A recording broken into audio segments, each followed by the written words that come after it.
Hi everybody, it's Nikki here and welcome to a bookish video.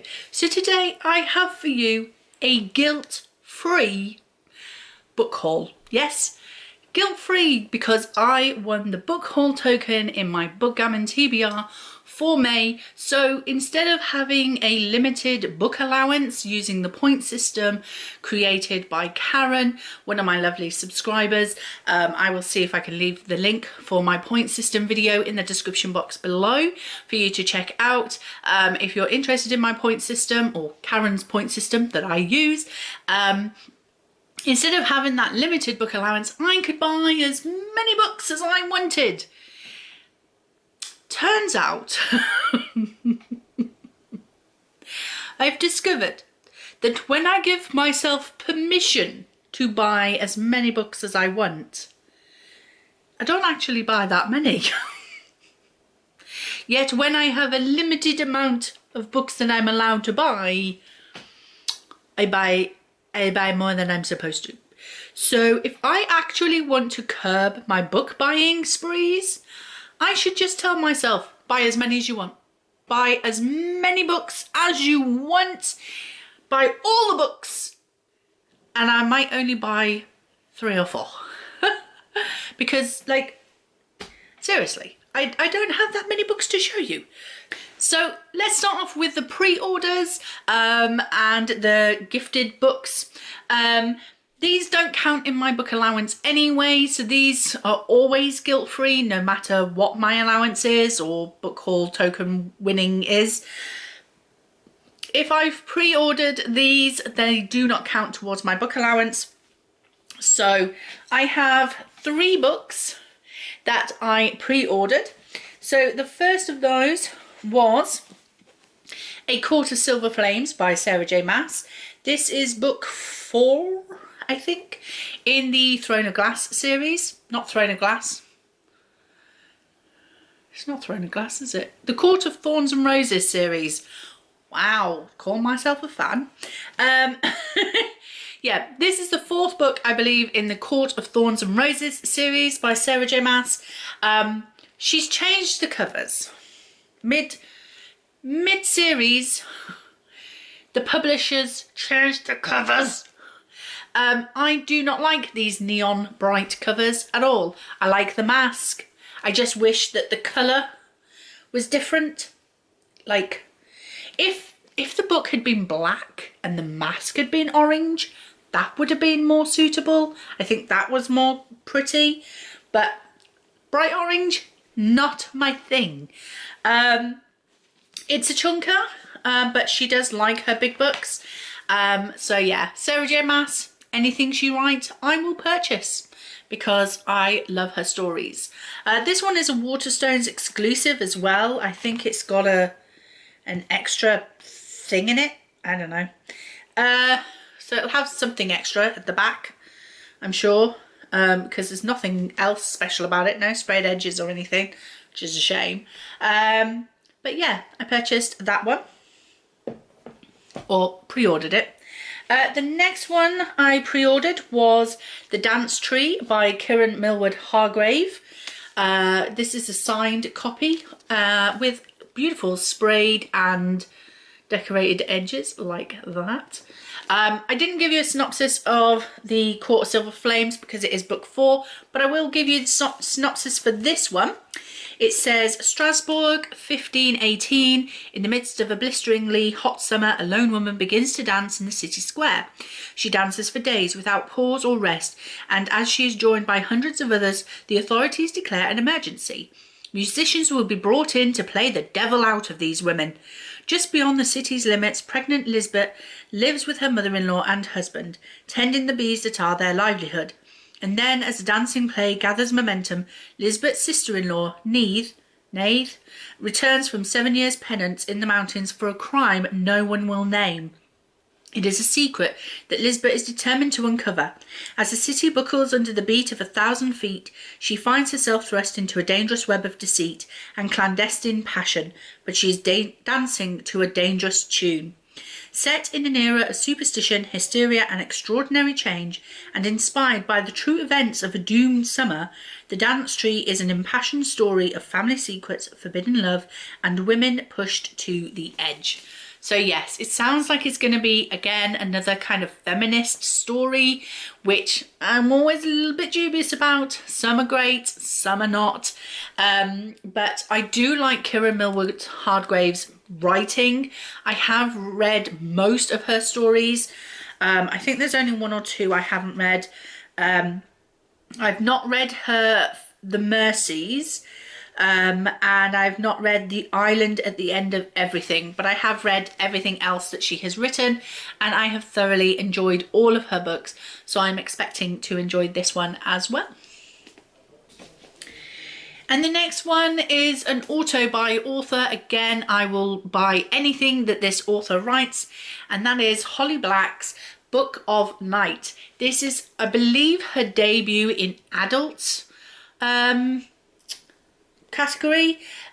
So yeah, I'm very, very excited to get to this one. It says, even your shadow can be stolen.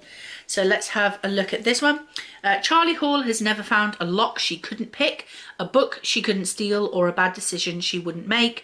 She spent half her life working for gloamists, magicians who manipulate shadows to peer into locked rooms, strangle people in their beds, or worse. Gloamists guard their secrets greedily, creating an underground economy of grimoires, and to rob their fellow magicians, they need Charlie. Now she's trying to distance herself from past mistakes, but bartending at a local dive, she's still entirely too close to the corrupt underbelly of the Berkshires. Not to mention that her sister Posy is desperate for magic, and that Charlie's shadowless and possibly soulless boyfriend Vince has been hiding things from her. When a terrible figure from her past returns, Charlie descends into a maelstrom of murder and lies. Determined to survive, she's up against a cast of doppelgangers, mercurial billionaires, gloamists, and the people she loves best in the world, all trying to steal a secret that will give them a vast and terrible power. Holly Black makes her stunning adult debut with Book of Night, a modern dark fantasy of betrayals, cabals, and a dissolute thief of shadows in the vein of Neil Gaiman and Erin Morgenstern. While I love Erin Morgenstern's writing, not so much Neil Gaiman's, but I am very interested in reading this. So yeah, this is also a Waterstones exclusive signed edition, and it does have those decorated edges as well. So yeah. Next, I'm going to show you the books that I buy for book club, because again, I think I'm going to allow myself to buy book club picks with no guilt, because they're for book club.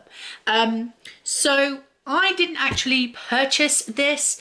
I actually bought the ebook, and when I went to the book club, one of the other ladies who had purchased the book and read it, she didn't love it as much as I did, so she gave me her copy. This is The Shadow Glass by Josh Winning, and this one, I read the synopsis for this in my May reading wrap up, so if you want to know what this one is about, you can watch that video. I don't like to repeat myself too often, so I will just send you over there to read that one.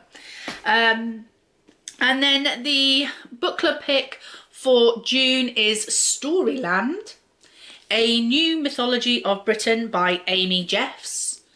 And this one says, it begins between the creation and Noah's flood, follows the footsteps of the earliest generation of giants from an age when the children of Cain and the progeny of fallen angels walked the earth, to the founding of Britain, England, Wales and Scotland, the birth of Christ, the wars between Britons, Saxons and Vikings, and closes with the arrival of the Normans. These are retellings of medieval tales of legend, landscape and the yearning to belong, inhabited with characters now half remembered.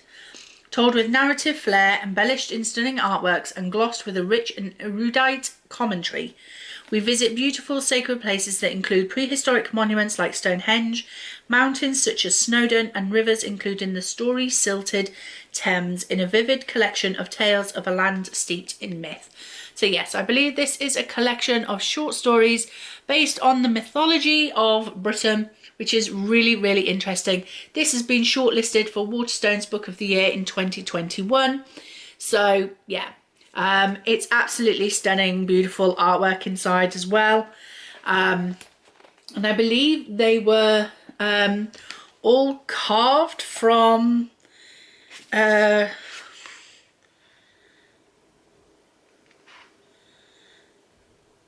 were like carvings, you know, lino carvings. Did anybody do that at school, where you used a tool to carve out the lines in the lino kind of thing and then use that as print? So yeah, that's what we're reading for you. So I purchased it. So the rest of the books on my in my book haul, which are all of these. We'll try that again, shall we?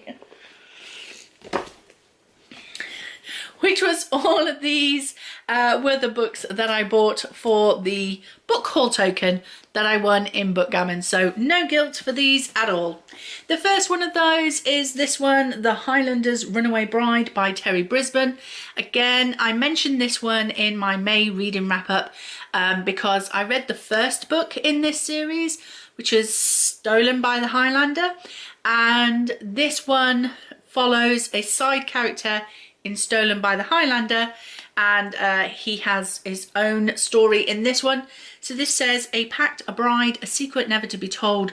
When Eva McKay learns that her father has bartered her off to a warrior from a neighbouring clan, she has no choice but to run away, taking her dark secrets with her. Freedom is now within her grasp. Dutiful Highlander Rob McIntosh, couldn't get more Scottish than that, could you? Tracks down his runaway bride, only to be stunned by the fireworks that erupt between them. Because of course they do. For behind Eva's timid smile lies a headstrong beauty, and Rob knows that no matter what, this marriage is going to be full of surprises. I do love my Mills and Boons, so I am going to thoroughly enjoy this one. The next book I bought was the second book in the Wayward Children series. This is Down Among the Sticks and Bones by Shona Maguire. And I believe this is a prequel to Every Heart a Doorway. So although it's a second book, it actually follows events that happened before the first book. I believe that with the Wayward Children series, every odd numbered book happens in the school, and every even numbered book happens in the world that the children escape to or come from. So yeah, I'm very excited about this one because it follows Jack and Jill, I think. Yeah, the twin sisters, Jack and Jill. It says a standalone story suitable for adult and young adult readers, and the follow-up to the Alex Award-winning Every Heart a Doorway. I'm just going to tell you that because although it is a prequel to Every Heart a Doorway, it does sort of give you information that you might not know from the first book. So yeah, I won't give you the synopsis for this one, but I did buy book 2 in the Wayward Children series.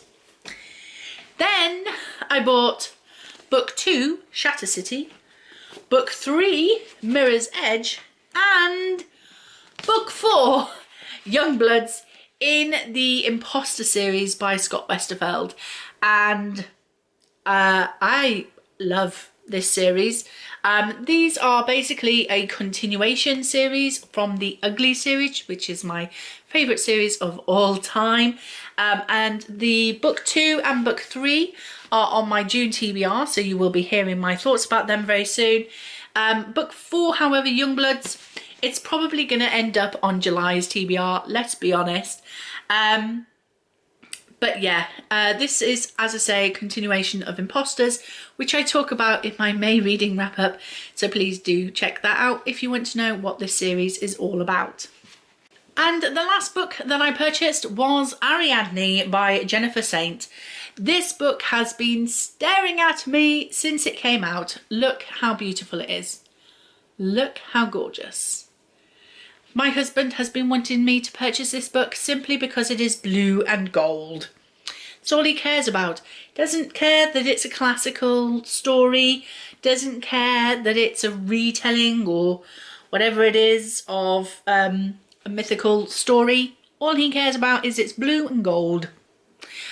So this says a feminist retelling of the ancient Greek myth of Theseus and the Minotaur. As Princess of Crete and daughters of King Minos, Ariadne and Phaedra grow up hearing the terrible bellows of the Minotaur from the labyrinth. The Minotaur, Minos' great shame, and Ariadne's brother, demands blood every year.